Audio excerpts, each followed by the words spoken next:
Our aim is to be among the top 10 sellers against that product or keyword. For this purpose, the following tools are highly recommended in order to find a potential product and to improve the listing. 1. Jungle Scout Chrome Extension. Jungle Scout is the most efficient tool to identify the potential within a product.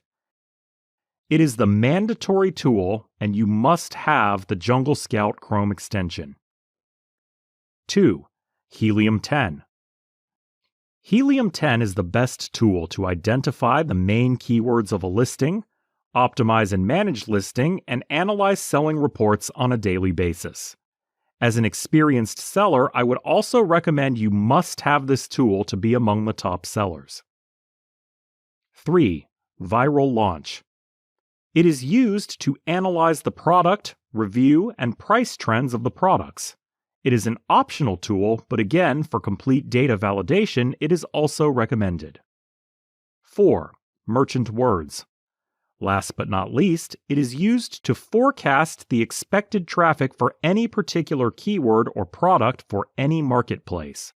In the next lectures, we will discuss how to use each of these tools and how to validate the data of a product through these tools. See you in the next lecture.